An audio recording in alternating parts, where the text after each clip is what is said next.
No, no, this is my space, and we should all well here.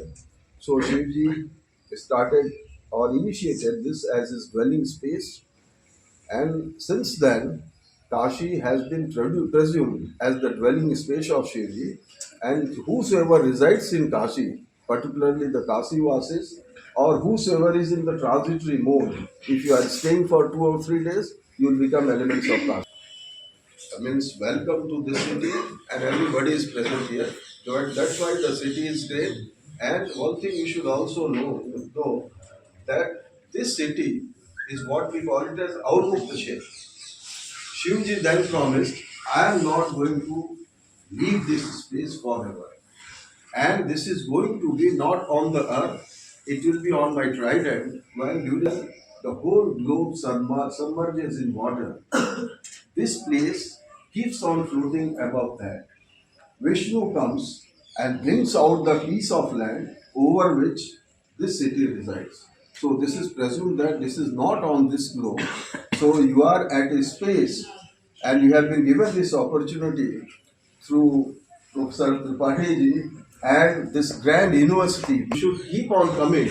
Even if you complete your program, annually you should visit Kashi, get yourself recharged, because recharging in Kashi will change the way you think. So that is important. So this is basically a recharging space. Come again and again, visit Kashi and have the blessing of Shivji, have the blessing of Bhagavati Ganga, and you will do wonders in your career. Thank you very much.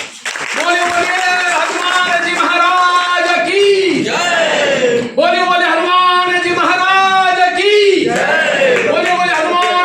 The place is the Panchkoshi Marg of Kashi. So, sir, from Vishwanath, the people come from this marg and go for 25 years of parikrama. So we say,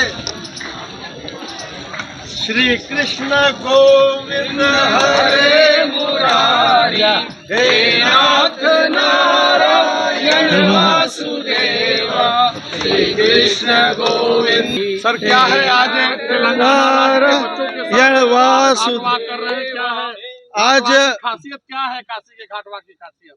Yuva Sangam जो काशी के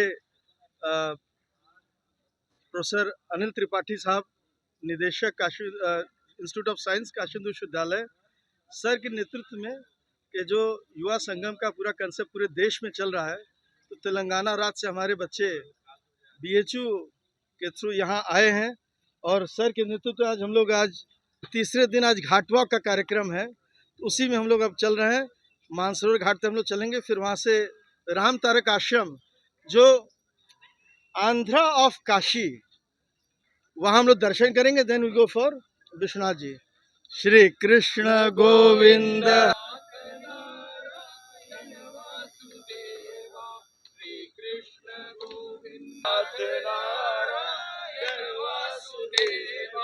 Shri Krishna Govinda. 19th century, it still stands very strong in so many floods. This is the first one, then we have two more. They are the waterworks of Varanasi. Shri. So before you can see these three structures. The first one with the pillars and the second one. And after this another. Three important houses are here. The first one is the birthplace of the Jain god, Suparshnathji Digambar Jain. Then there is Amrita Anandamayi, so senior to her, Ma Anandamayi. And then from here onward. महाराज जी, आज तेलंगाना का युवाओं का दल और युवा समागम 3 के तहत आज तुलसी घाट पे है, तो क्या संदेश रहा है आज तेलंगाना के युवाओं के लिए? नहीं, अपने ये सब रिच ट्रेडिशन को, अपने कल्चर को और इस सीट ऑफ लर्निंग को समझें और अपने करियर में इस नेशन बिल्डिंग में योगदान करें। और इसी उद्देश्य से तो काशी हिंदू विश्वविद्यालय की स्थापना महामना ने किया था। तो हम समझते हैं कि ये उन्हीं के उद्देश्यों की पूर्ति है कि ये बच्चे, मतलब ये काशी हिंदू विश्वविद्यालय केवल यूपी को ही नहीं देखता है, पूरे भारत को देखता है और अपने एक एक भारत के युवाओं के ग्रोथ के लिए ये यूनिवर्सिटी काम करता है। तो ये उसी के तहत एक कार्यक्रम है। बच्चे आए हैं, हमें अच्छा लगा कि इनको काशी के बारे में इंटरेस्ट भी है, इस विश्वविद्यालय के बारे में इंटरेस्ट है। ऐसा विश्वविद्यालय तो अनपैरेलल है, कहीं आपको मिलेगा नहीं। ये रेजिडेंशियल कैंपस है और सबसे बड़ी बात है ये काशी में है, ये बड़ी बात है। आज ये तेलंगाना के बच्चे गोस्वामी तुलसीदास जी के कर्मस्थली पे हैं, तो ये गोस्वामी तुलसी जी के बारे में क्या संदेश लेकर के जा रहे हैं आज? भाई गोस्वामी तुलसीदास जी खुद ही एकेडमिक थे और हम लोग का देखिए, जैसे हम लोग महंत हैं अखाड़ा गोस्वामी तुलसीदास के, और चूंकि प्रोमिनेंट संकट मोचन हनुमान जी का हो गया तो हम लोगों को लोग महंत संकट मोचन कहते हैं। तो बेसिकली हम लोग महंत तो अखाड़े के हैं और संकट मोचन उसका एक पार्ट है, उसकी एक तरह से फैकल्टी है। तो ये एक तरह से, और हनुमान जी कोई मतलब उस वैसे नहीं है, हनुमान जी तो हम लोग मानते हैं वो ग्लोबल डाइटी हैं और वो ही इज़ ओमनी प्रेजेंट, हर जगह वो विराजमान है। और जो कहा गया है बल और बुद्धि वो दोनों के डाइटी हैं। आपको शिक्षा जगत में अगर अच्छा काम करना हो या रेसलिंग करना हो या प्योरली आपको एकेडमिक ही रहना है तो उसके भी डाइटी हनुमान जी हैं। और यहाँ तो संगीत का और हर साहित्य का हर चीज़ का खूबी है और हनुमान जी सब में अग्रणी है, ज्ञान गुण गंधर्व जेता।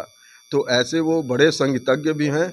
और आप हनुमान चालीसा में देखो, अष्ट सिद्धि नौ निधि के दाता, 8 सिद्धि है और 9 निधि है और सबको देने में वो कैपेबल है। तो हम समझते हैं, और वो भगवान शिव के एकादश रुद्र हैं, तो ये ड्वेलिंग प्लेस शिव जी का है। तो ये संबंध शिव जी का, हनुमान जी का, काशी का, भगवती गंगा का, ये जानना चाहिए।